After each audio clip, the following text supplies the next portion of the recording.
আসসালামু আলাইকুম রহমতুল্লাহ। প্রিয় শিক্ষার্থীগণ, আজকে ষষ্ঠ ক্লাস নিয়ে আপনাদের সম্মুখে হাজির হয়েছি। সমস্ত প্রশংসা আল্লাহ রাব্বুল আলামিনের জন্য। তার প্রশংসার নিবেদনে আমরা সকলেই বলি আলহামদুলিল্লাহ। তারপরে তারই প্রেরিত শেষ রসুল হজরত মুহাম্মদ সাল্লাল্লাহু আলাইহি ওয়াসাল্লামের ওপর শত সহস্র দুরূদ সালাম শান্তি বর্ষিত হোক, আল্লাহুম্মা আমিন।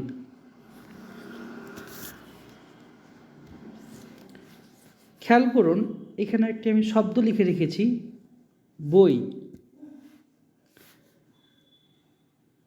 এই বইয়ের আরবি যদি আমরা করি, তো আমরা জানি বইয়ের আরবি হলো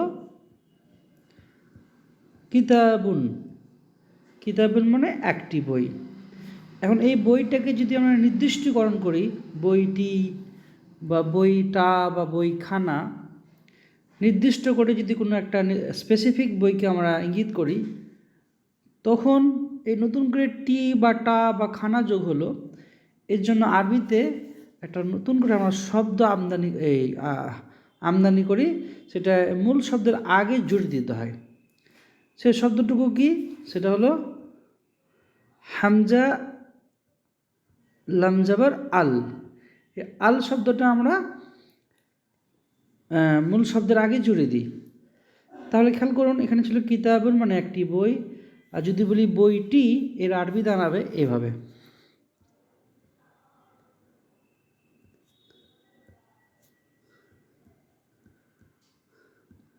আল কিতাবু। কিতাবুন মানে একটি বই, আল কিতাবু বললে হয়ে যাবে বইটি। তো খেয়াল করে দেখুন, একটু পার্থক্য আছে। সে পার্থক্যটা কোথায় আছে? এখানে ছিল দুইটা পেজ, আল যোগ করার পরে শেষ হরফে হয়ে গেল একটা পেজ। এ একটা পার্থক্য আছে, এটা ভালোভাবে খেয়াল করব। আর আরেকটা শব্দ আপনাদেরকে দেখাই। এখানে দেখুন কলম। কলমে আরবি হলো কলামুন। কলামুন মানে একটি কলম। এখন যদি বলি কলমটি, আল কলামু, শেষ হরফে একটা পেশ, তাহলে এটা উচ্চারণ হলো আল কলামু। ওকে, এবার আরেকটু পার্থক্য আপনারা শিখবেন এই পরের উদাহরণটিতে। কেমন দেখেন, তিলমিজুন মানে আমরা জানি ছাত্র, পুরুষ ছাত্র, তাই না? এখন যদি বলি ছাত্রটি, তো আরবি দাঁড়ানো উচিত ছিল, এক সেকেন্ড, আরবি হওয়া উচিত ছিল যে যেটুকু শিখলাম সেইটুকু আঙ্গিকে হওয়া উচিত ছিল আল তিলমিজু, কিন্তু এমনটা হয় না। এটা উচ্চারণটা হবে এভাবে, এই লামের উচ্চারণটা হবে না, আত তিলমিজু। আত তিলমিজু এটা মানে হলো ছাত্রটি। তাহলে এখানে একটা বিষয় বোঝার আছে। কিছু কিছু হরফ আছে যে হরফের আগে আল আসলে লামটা স্বাধীনভাবে উচ্চারণ হয়, আবার কিছু কিছু হরফ আছে যার আগে আল আসলে লামটা উচ্চারণ হয় না, মূল শব্দের শুরুতেই তাসদিদ চলে আসে। বুঝলেন? একটু আগে আমরা দেখলাম এই কলমিনের আগে আলের লামটা উচ্চারণ হয়েছে, কিতাবের ক্ষেত্রে আল কিতাবু হয়েছে। তার মানে বুঝলাম এই এই কাফ আর এই কফ এর আগে যদি লাম আল যোগ হয়, তাহলে লামটা স্বাধীনভাবে উচ্চারণ হচ্ছে। কিন্তু এই তায়ের ক্ষেত্রে আল যোগ হলে লামটা উচ্চারণ হচ্ছে না। একইভাবে পরের উদাহরণটা দেখুন, তবিলাতুন। তবিলাতুন মানে কী ছিল গো? একটি টেবিল। এখন এইটার যদি বলি টেবিলটি, তখন আরবিটা এইভাবে দাঁড়াবে যে আত তবিলাতু, আত তবিলাতু, শেষে একটা পেশ। ওকে, আত তবিলাতু মানে হলো টেবিলটি। বুঝে ফেললাম? আচ্ছা, এখন কোন হরফের আগে আল যোগ হলে লাম স্বাধীনভাবে উচ্চারণ হয়, কোন হরফগুলির আগে আল যোগ হলে লাম উচ্চারণ হয় না, মূল শব্দের শুরুতে তাসদিদ চলে আসে, এটার জন্য আমরা এবার পিডিএফ নোটটি পড়ব। ওকে, তা আজকে ক্লাসের মূল বিষয়বস্তু এতটুকুই ছিল। এবার একটু আমরা কোন হরফগুলোর আগে আল বসলে লাম উচ্চারণ হবে আর কোনগুলো তো হবে না, এর পিডিএফটা দেখে নিই। তাহলে চলুন।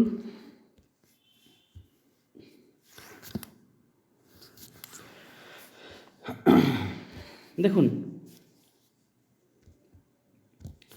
ষষ্ঠ পাঠের পিডিএফ এটি।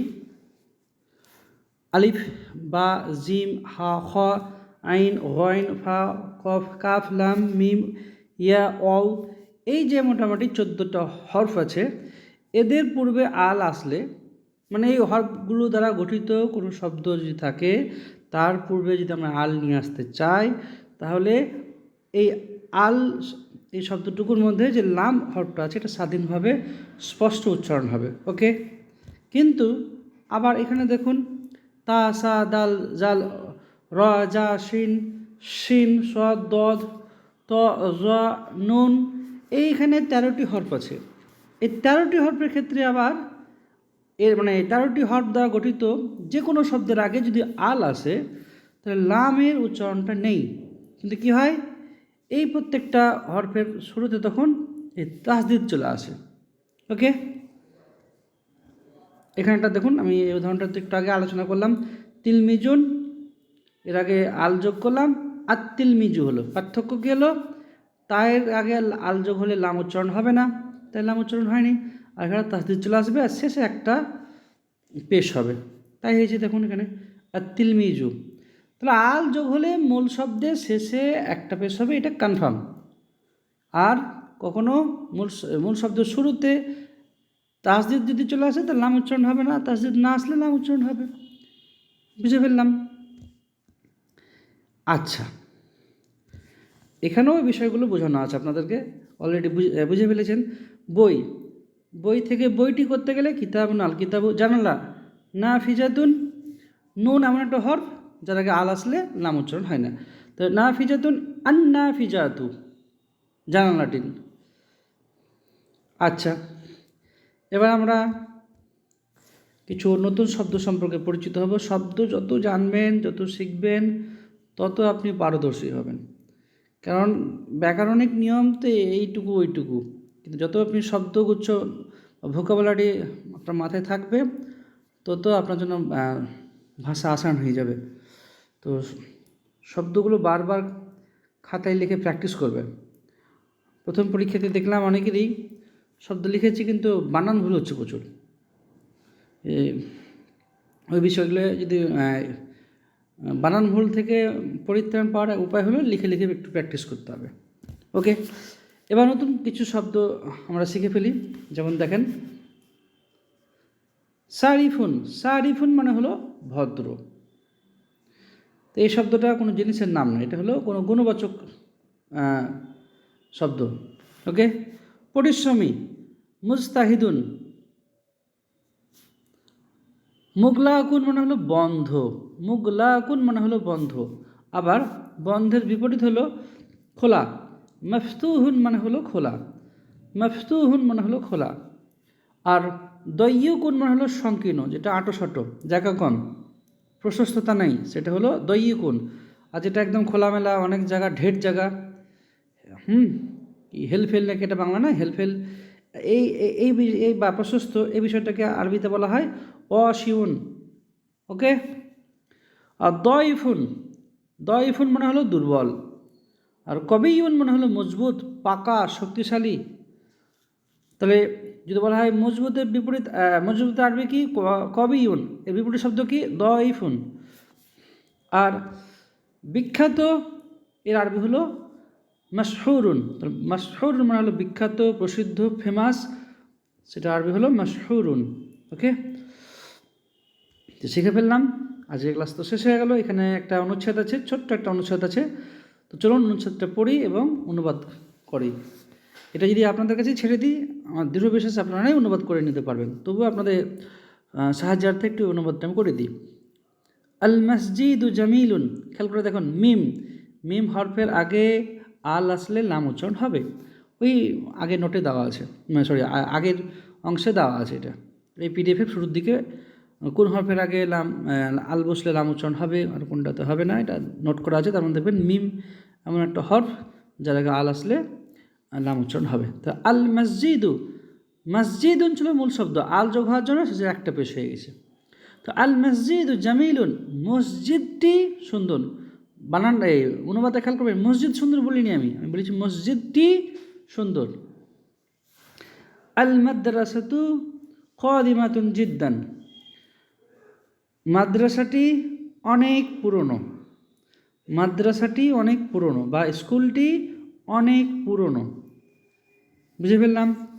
আর রজুলু শরীফুন, র আমার একটা হরফ যার আগে আল আসলে লাম উচ্চারণ হয় না, র এর ওপরে তাসদিদ চলে আসে। আর রজুলু শরীফুন, লোকটি ভদ্র।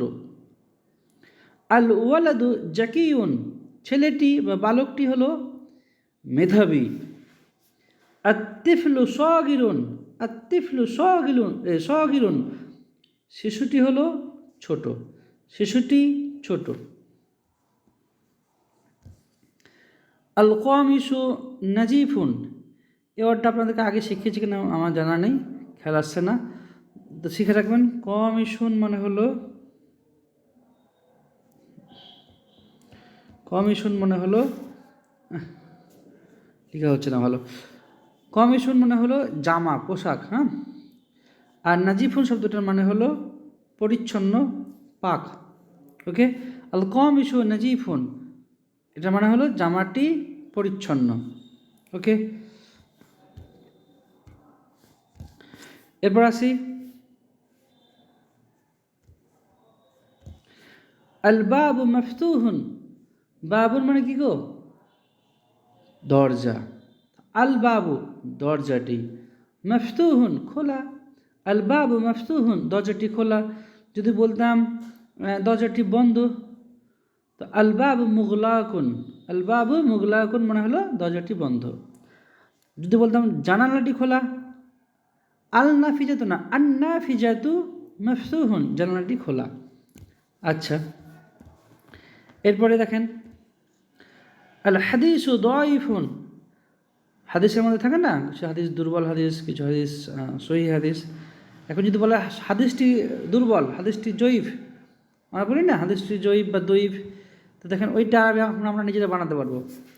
আল হাদিসু, হাদিসটি, দয়ফুন মানে দুর্বল, আল হাদিসু দয়ফুন, হাদিসটি দুর্বল। যাহ, ক্লাস শেষ হয়ে গেল। তো আজকে ক্লাস এতটুকুই, আমি আশা করি আপনাদের বোঝাতে পারলাম, আলহামদুলিল্লাহ। তো ক্লাসটা ভালোভাবে প্র্যাকটিস করুন, অনুশীলন করুন, আর অবশ্যই নতুন নতুন যে শব্দগুলো শিখছেন সেগুলো খাতায় লিখে প্র্যাকটিস করুন, তাহলে বানান ভুল হবে। আর খাতায় লিখে প্র্যাকটিস করলে শব্দটা দিমাগে ভালোভাবে গেঁথে যায়। আল্লাহ আপনাদেরকে তৌফিক দিক, আর আরবি ভাষা আমাদের জন্য আল্লাহ সহজ করে দিক। আল্লাহুম্মা আমিন। আসসালামু আলাইকুম ওয়া রাহমাতুল্লাহ।